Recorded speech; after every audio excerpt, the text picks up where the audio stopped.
Graças, pais, queridos, que a bondade e as riquezas do nosso Senhor e Salvador Jesus Cristo esteja abençoando cada um nessa noite.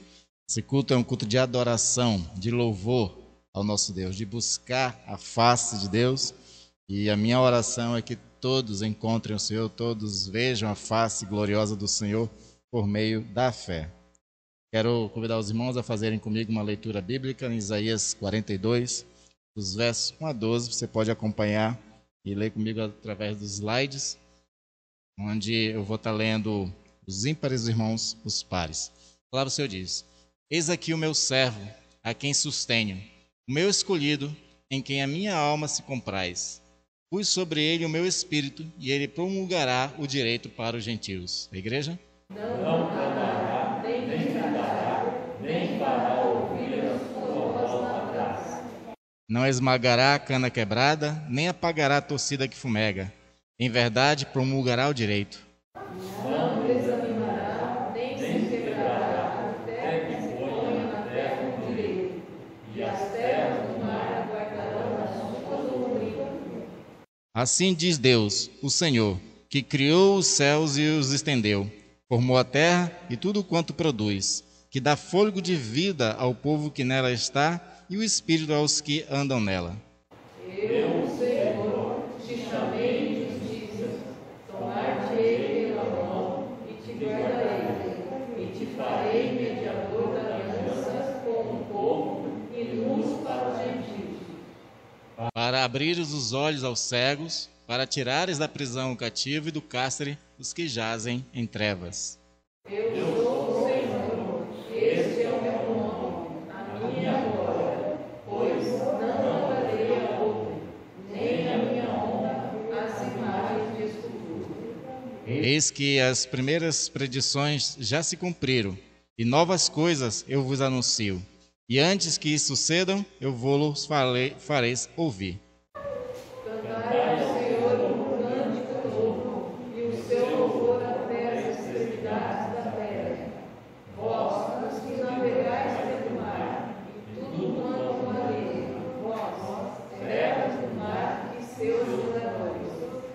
Alcem a voz o deserto, as suas cidades e as aldeias habitadas por Quedar. Exultem os que habitam nas rochas e clamem do cimo dos montes. Deem honra ao Senhor e anunciem a sua glória nas terras do mar. Dei honra ao Senhor e anunciei a sua glória nas terras do mar. Deus querido e amado, assim como nós acabamos de cantar, Senhor, vem e ocupa o templo, pois o teu povo já está, Senhor, no templo, esperando gozar, Senhor, da tua presença, gozar, Senhor, da tua unção e daquela alegria que só o Espírito Santo pode dar a cada um de nós, e assim, ó Deus, nós nos regozijarmos diante de Ti. Pois Tu és, ó Deus, nosso Pai amado, o querido, aquele a quem ansiamos e desejamos muito. Tu também, Jesus, é aquele a qual a nossa esperança está firmada, e a Ti dizemos, Maranata, ora venha, Senhor Jesus. Que a Tua presença, Senhor, nessa noite, seja, Senhor, partícipe, ouvindo de nós as nossas orações, confissões, adoração e louvor, como também, Senhor, Tu possa falar aos nossos corações, com todos os meios que Tu tem, ó Deus, para comunicar a Tua verdade, e assim nós sejamos também edificados nessa noite. Recebe de nós adoração e louvor, Pai, em nome de Jesus. Amém.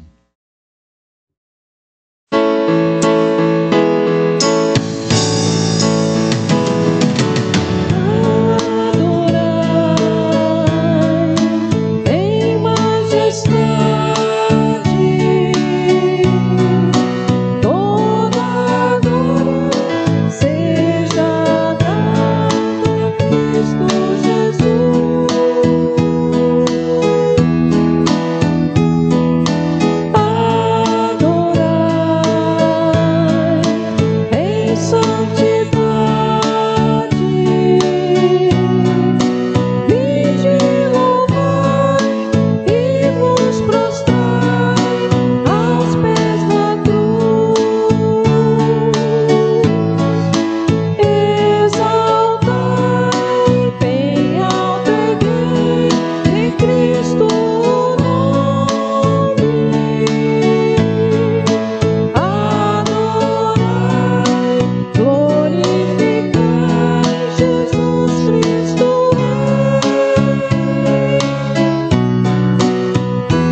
Feridos comprados, grande multidão, muitos irão te louvar.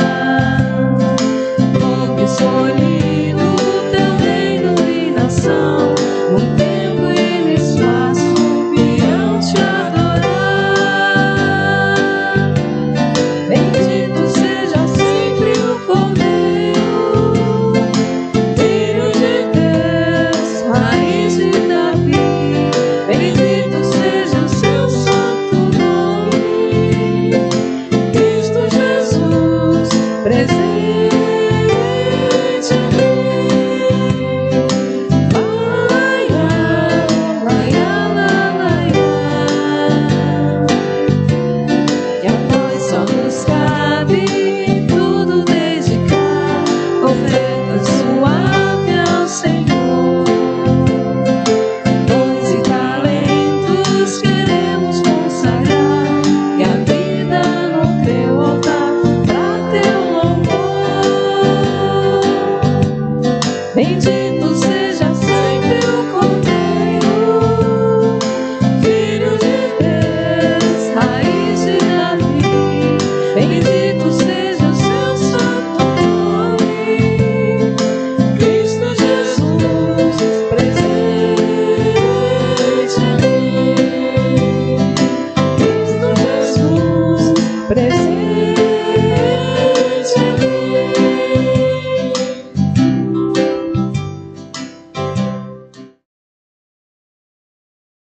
2022, enfim, chegou. Já estamos na segunda semana e nossos corações ficam naquela expectativa de que nós tenhamos um ano abençoado, né? Já começa assim dando esse susto, né, a questão da pandemia, mas a gente não pode perder a esperança.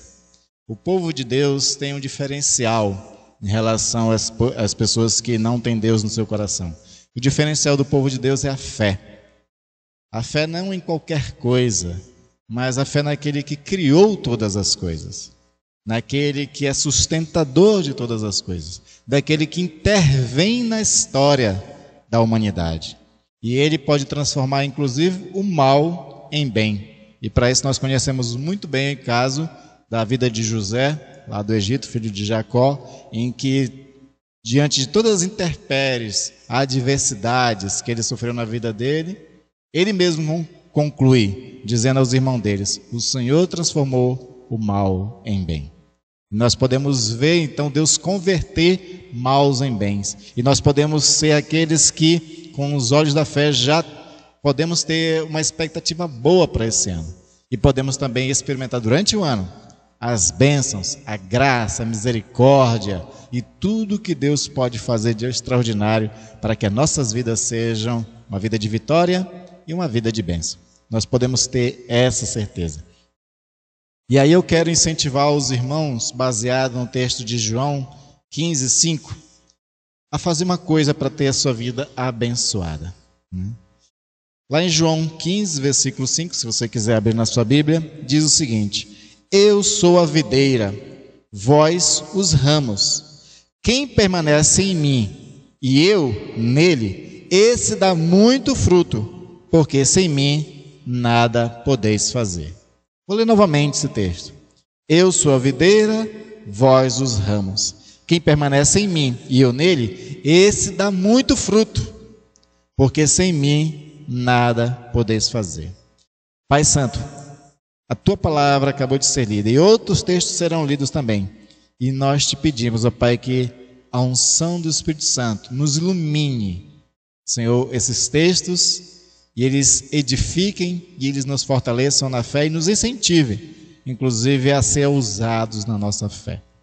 É em nome de Jesus que eu oro e agradeço, ó Pai. Amém, Senhor. De todas as promessas ligadas a vários mandamentos que a Bíblia tem, esse aqui é um mandamento que carrega uma promessa muito poderosa. No versículo 4, nós temos essa questão, não é? Permanecei em mim. Jesus está ordenando: permanecei em mim. E junto com permanecer com Ele, Ele traz para nós uma promessa, que ele diz o seguinte: se permanecerdes em mim e as minhas palavras permanecerem em vós, pedireis o que quiserdes e vos será feito. Abra sua Bíblia aí em João, capítulo 15, versículo 7. Segure firme essa mensagem como se fosse um bote salva-vida para você, não sei, não é? Mas se apegue a essa palavra. O Senhor está dizendo o seguinte: se permanecerdes em mim e as minhas palavras permanecerdes em vós, pedireis o que quiserdes e vos será feito. Esse texto que nós estamos lendo de João 15, a ênfase é justamente isso: permanecer em Jesus. E se nós permanecermos em Jesus, nós podemos ter a garantia de usar uma ferramenta poderosa e ter, não é, a resposta do uso dessa ferramenta poderosa, que é a oração. Ligar uma coisa com a outra? O Senhor está dizendo: permaneçam em mim. Se vocês permanecerem em mim, vocês pedirão, vocês podem orar. E tudo que vocês pedirem, vos será feito.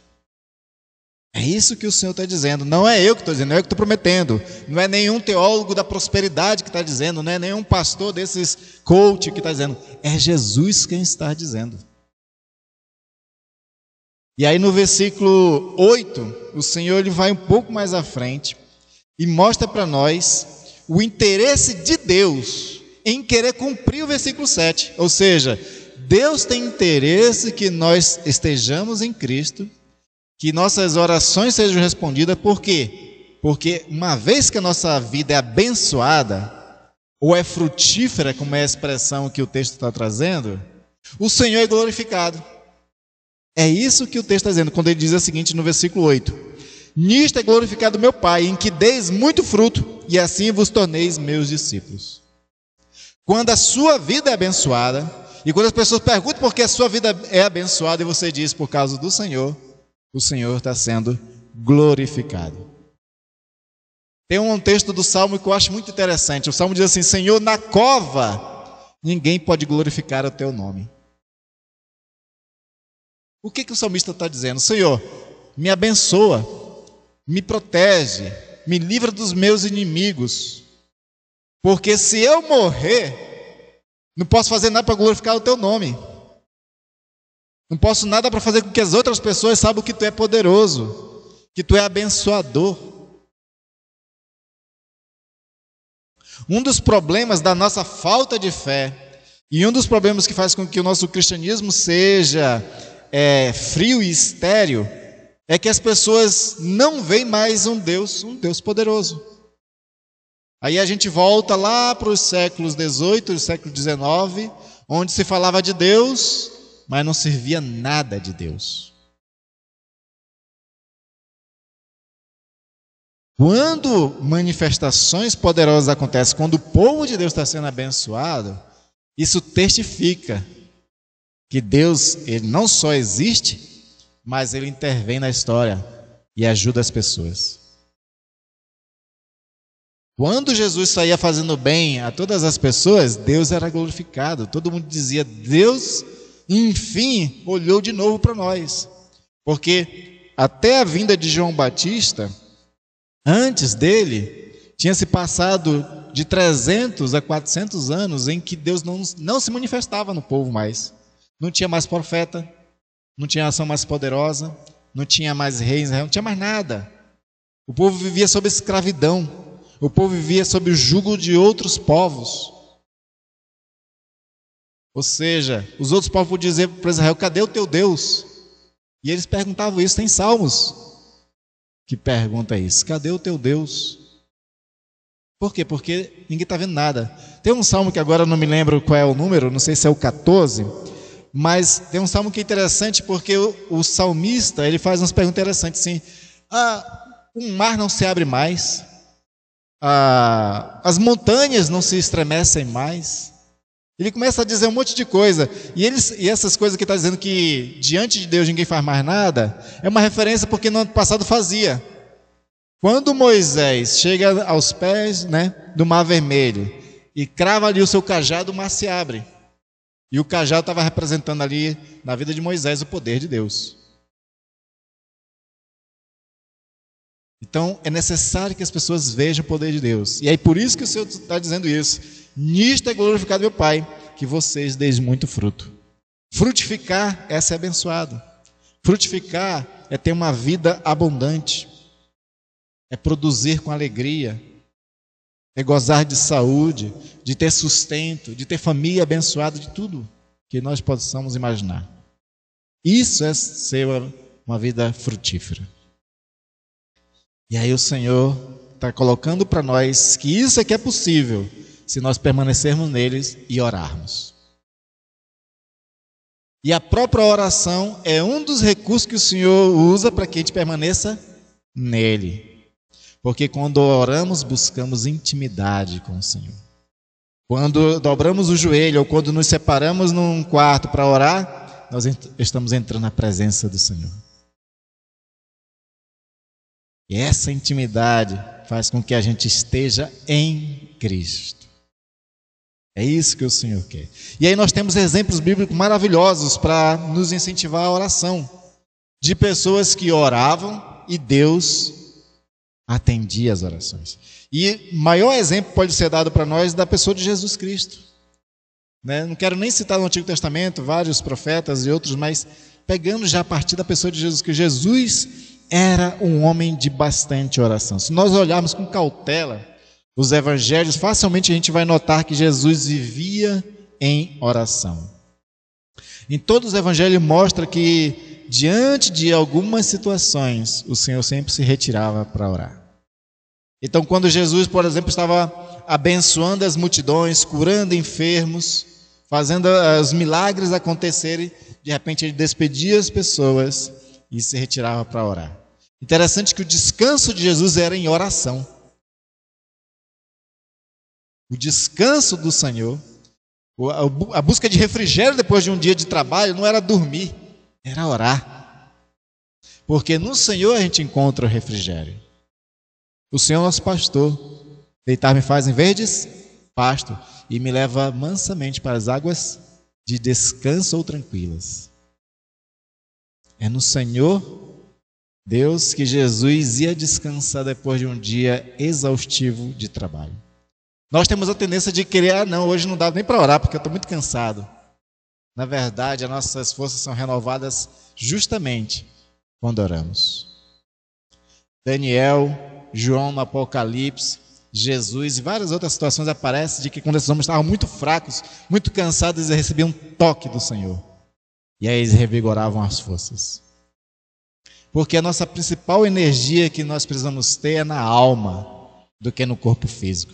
Porque se a nossa alma está bem, está revigorada, está fortalecida no Senhor, então nós estamos bem para qualquer outra situação. Mas, ao contrário disso, como dizia Spurgeon, se a nossa relação, se a nossa intimidade com Deus é fraca, então a gente é fraco em todas as outras situações da vida. Isso disse o grande pregador Charles Spurgeon. Se nós somos fracos na nossa intimidade com Deus, nós somos fracos em todas as outras coisas.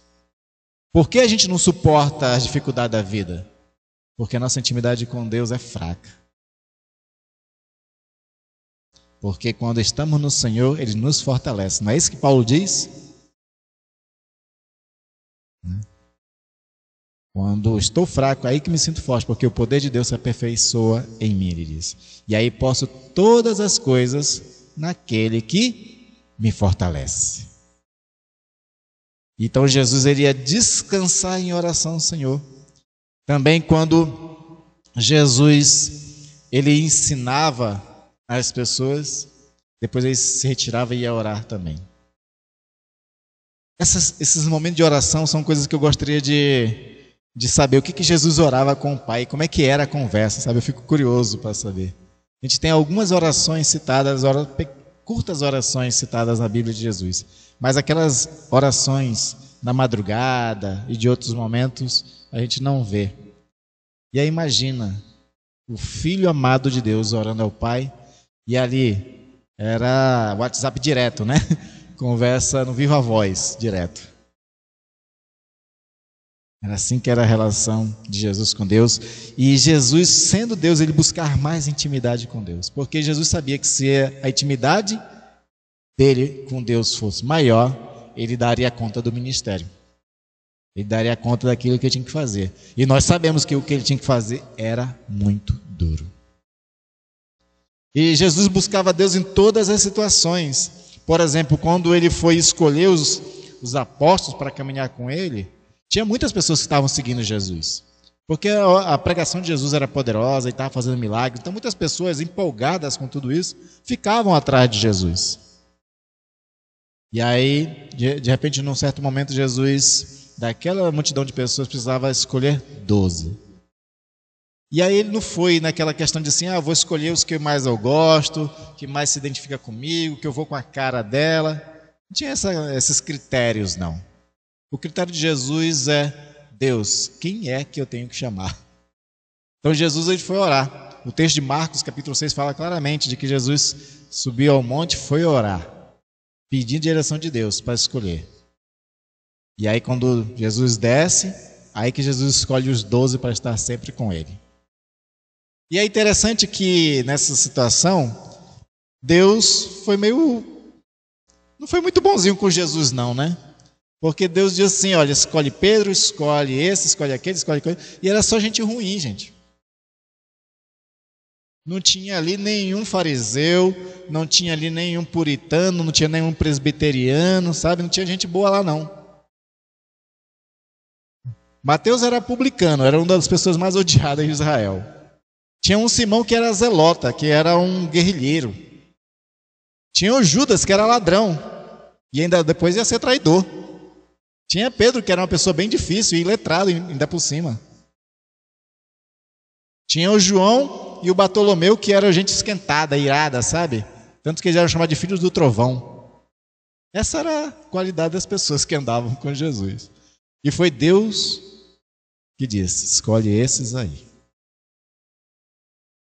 Mas atendendo, né, a oração de Jesus, Deus dirigiu Jesus. Muitas situações que a gente enfrenta na vida, a gente precisa da direção do Senhor também. Então, antes de cada decisão importante que a gente faça na vida, busque constantemente, diligentemente, intensamente a direção do Senhor. O Provérbios fala sobre isso, né? Faça os seus planos e entrega ao Senhor. Ou seja, você tem os seus planos, entrega para Deus para que Ele possa abençoar os seus planos e até dirigir você dentro desses planos. Porque de repente Ele pode fazer alguma coisa melhor do que você está pedindo. Paulo diz isso, né? Que o Senhor pode fazer muito mais do que pedimos ou imaginamos. Então Jesus buscava o nosso Deus em todas as decisões que precisava tomar. Inclusive nos momentos difíceis, de aflição. Jesus ele era Deus, mas ele também era ser humano. E como ser humano, ele tinha as emoções igual nós temos. De susto, de medo, de um monte de coisa. E quando estava se aproximando do momento de ser traído e de morrer, Jesus ele chora amargamente. Aquela que a gente chama de a oração do Getsemane, né? E aí Jesus transpira até sangue. E ele ora de uma forma muito fervorosa, muito emocionada, inclusive diante de Deus. E é a única oração de Jesus que não foi respondida. Porque você lembra da oração? Pai, se possível, passa de mim esse cálice. Ficou famosa depois na música do Chico Buarque, né? Se possível, passa de mim esse cálice, mas que seja feita a tua vontade, não a minha. E aí, nesse momento, foi a única oração que Jesus fez que Deus não disse amém, no sentido de tirar o cálice. Jesus teve que morrer a morte de cruz, teve que ter a separação de Deus, teve que sofrer no seu corpo a nossa penalidade e os nossos pecados, porque era necessário. Mas até nesse momento o Senhor Jesus busca Deus. Então, seja um momento de alegria, como diz lá, né, Tiago, cante louvores, adore a Deus. Mas se for um momento de tristeza, de adversidade, de dor, sofrimento, ore, ao Senhor. E aumente a sua intimidade com o Senhor. Esteja sempre com Ele. E Jesus, Ele recomenda a gente orar para que a gente não caia em tentação. E a tentação aqui não é só para pecados, porque nós podemos sofrer muitas tentações que às vezes não nos levam a pecar, mas nos levam a tomar decisões erradas, profissional, amorosa e enfim, de várias outras áreas de nossas vidas. Como eu sempre costumo dizer, nós somos os maiores responsáveis pela nossa própria vida e péssimos administradores da nossa própria vida. A gente administra muito mal a vida da gente. Tem muitas decisões que a gente toma que às vezes não é o melhor caminho. E aí nessas horas a gente tem que pedir do Senhor também, não só a direção, mas que Ele nos livre das tentações. Para dar um exemplo melhor do que eu quero dizer sobre tentação, é o seguinte. Os palestrantes falam muito sobre a questão da importância do foco, né? Focar numa coisa, você ter uma certa prioridade na sua vida. Só que aí quando eles falam nessa questão da importância de a gente focar naquilo que é prioritário, ele fala o seguinte também, olha, saiba dizer não para as outras propostas que surgem. Isso é uma tentação às outras propostas. Estão entendendo? Então, por exemplo, se você está com uma decisão de trabalho, né?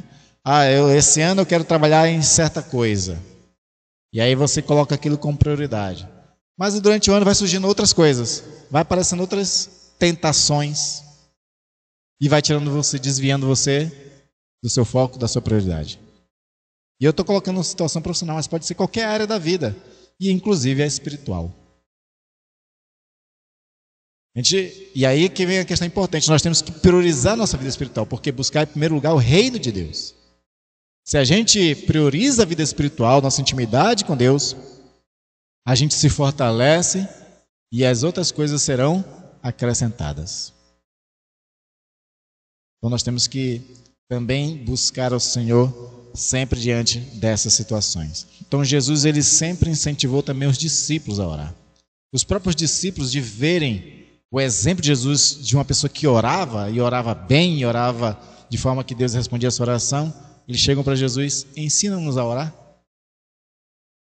Os próprios discípulos perguntam do Senhor e pedem do Senhor, ensina-nos a orar. E o Senhor ensinou eles a orarem. E nós temos esses registros de ensino. E aí, por conta desse incentivo de Jesus, por conta desse fortalecimento da parte da oração na vida dos discípulos, eles vão fazer aquilo que nós conhecemos muito bem em Atos dos Apóstolos. E a gente vê uma igreja que ora. Porque Jesus disse, olha, não se ausentem de Jerusalém até do alto serem revestidos de poder, mas ficarem em oração. E eles oraram durante 10 dias, até que no Pentecostes o Senhor derramou do seu Espírito na vida deles, eles se encheram do Espírito Santo e tiveram autoridade, poder para fazer a missão. De tal forma que foi extraordinária a vida daqueles homens. E aí lá em Atos 2:42 vai falar de que eles perseveravam na oração. Perseveravam na oração. Esse é o exemplo da igreja primitiva que nós chamamos, dessa primeira igreja, uma igreja que orava. E porque orava, Deus fazia muitas coisas através dos apóstolos, através dos discípulos, mais pessoas se chegavam. Porque as pessoas olhavam e viam a vida daqueles homens ser abençoada de tal forma que queriam participar daquilo. Imagina isso.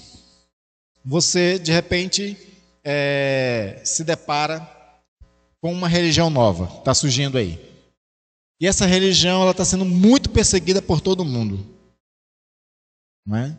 Muitos dos líderes dessa religião nova estão sendo mortos, inclusive. Tiago foi morto, Estevão foi morto. Foram os primeiros discípulos a serem mortos pela perseguição. Você gostaria de fazer parte de uma religião dessa que está sendo perseguida e onde você ia correr risco de morte? Claro que não. Mas por que as pessoas entravam para essa igreja e para essa religião que era o cristianismo? Porque alguma coisa estavam vendo ali que eles queriam tomar posse daquilo. E aquilo que eles viram era a ação de Deus na vida dos discípulos. Eles queriam participar daquilo. Eles queriam viver aquilo, mesmo diante do risco de serem também perseguidos e também mortos. A ponto de um perseguidor da igreja, quando viu uma coisa extraordinária acontecendo, que foi o próprio Cristo ressurreto, ele diz assim: eu não posso mais perseguir, eu vou ter que entrar para essa nova religião, ainda que eu seja perseguido. E Paulo foi perseguido, foi açoitado, sofreu todo tipo de coisas. Mas por quê? Porque a vida dessas pessoas era abençoada. Eles permaneceram em Cristo e davam muitos frutos. Eles oravam e se consagravam ao Senhor. Então, dediquemo-nos também nós à oração, para que assim a nossa vida não seja uma vida de fraqueza espiritual, de fraqueza na nossa relação com Deus, mas seja de fortaleza, de fé, de confiança e de experimentar o agir de Deus na nossa vida para que a gente frutifique. Porque, como nós lemos no nosso texto inicial, né, sem mim nada podeis fazer. Por que a gente não pode muita coisa hoje? Porque não fazemos com Cristo Jesus. A gente está desligado de Cristo Jesus. A gente não está nele e fazendo coisas à parte dele. A gente toma decisões de fazer coisas, a gente quer fazer as coisas à parte de Cristo. E aí o Senhor nos convoca e nos convida: permanecei em mim. E nós vamos permanecer em Jesus ao passo que estamos com Ele, consagrando nossa vida a Ele, orando a Ele, ouvindo dEle também através da Sua palavra. É assim que nós vamos permanecer no Senhor. E aí nós temos um desafio para esses 22 dias do final que ainda tem daqui para o final do mês. Né?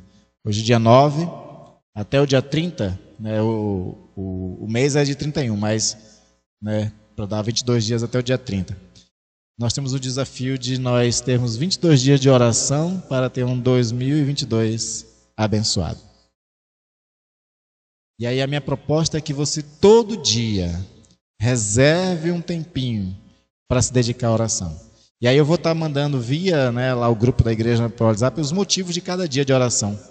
Um dia vai ser da família, outro dia pelo país, outro dia por saúde, outro dia pela bênção de Deus pela igreja, por liderança, enfim. Nós vamos colocar todos os dias um propósito. E aí nós gostaríamos que a igreja toda comprasse essa ideia de orarmos por esses motivos. Porque o Senhor Jesus diz o seguinte: se 2 ou 3 de vocês concordarem a respeito de um assunto, assim eu farei. O que quer dizer o seguinte: se 2 ou 3 estiverem orando pela mesma coisa, Ele responde. E aí nós vamos dedicar 22 dias de oração, como igreja, pelos mesmos propósitos, para vermos Deus abençoando nossas vidas, a vida dessa igreja, durante todo esse ano. E aí nós podemos contar com uma coisa muito importante que a palavra de Deus diz: é que o Senhor, nosso Pai, Ele ouve cada oração. Ele ouve a oração. Nós é que temos que ter a fé de que Ele ouve e ter a fé de que Ele pode responder.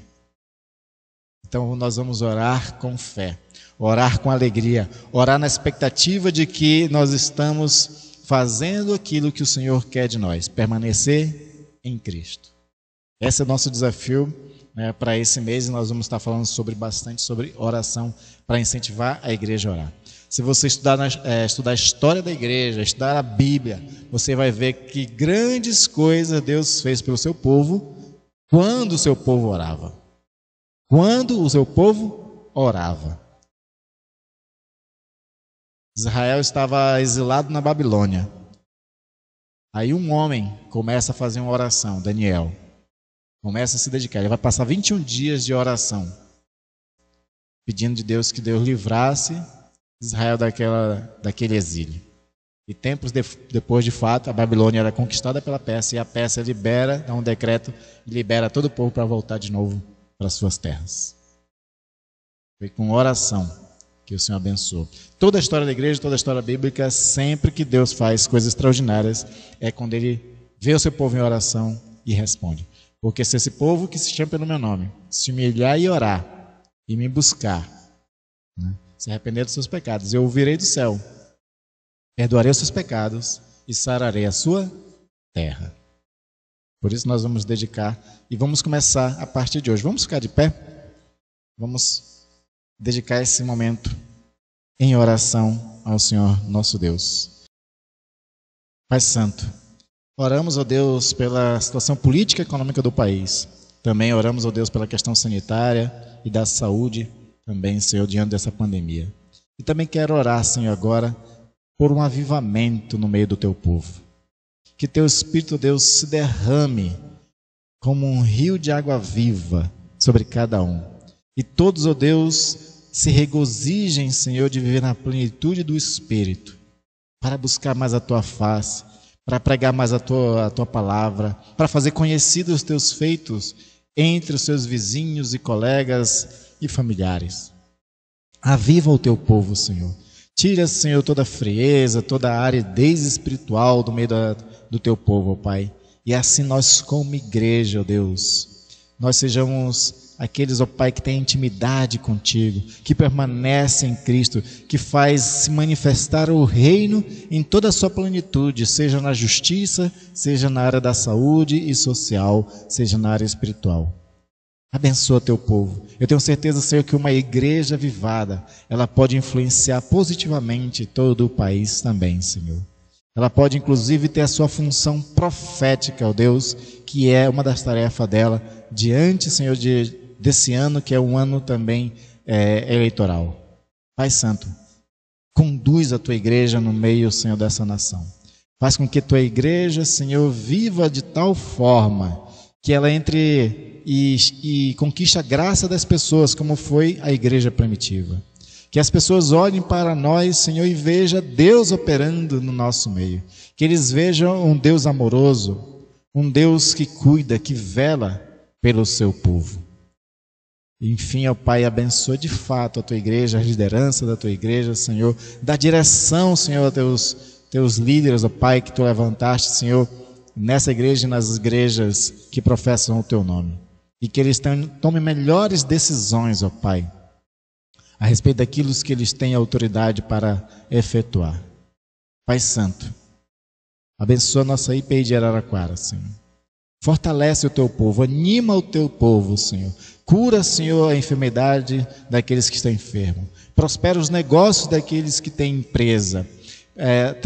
Abençoa as obras das mãos daqueles que trabalham. Abre oportunidade para aqueles que estão desempregados, ó Pai. E levanta trabalhadores para essa seara, Senhor.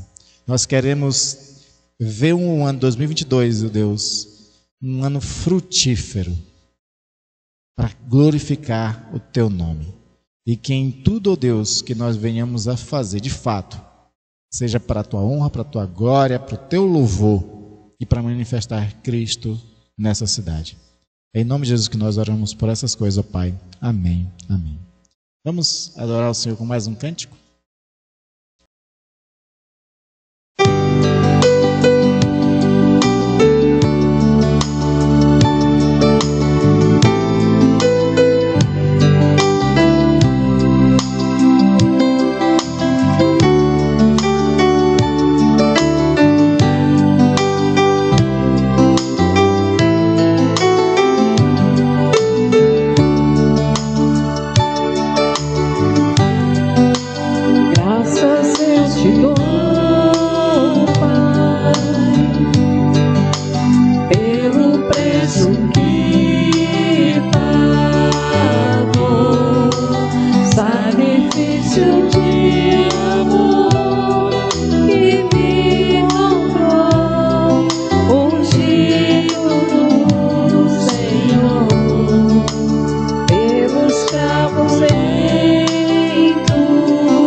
Coração e deu perdão.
Oremos a oração que Jesus nos ensinou.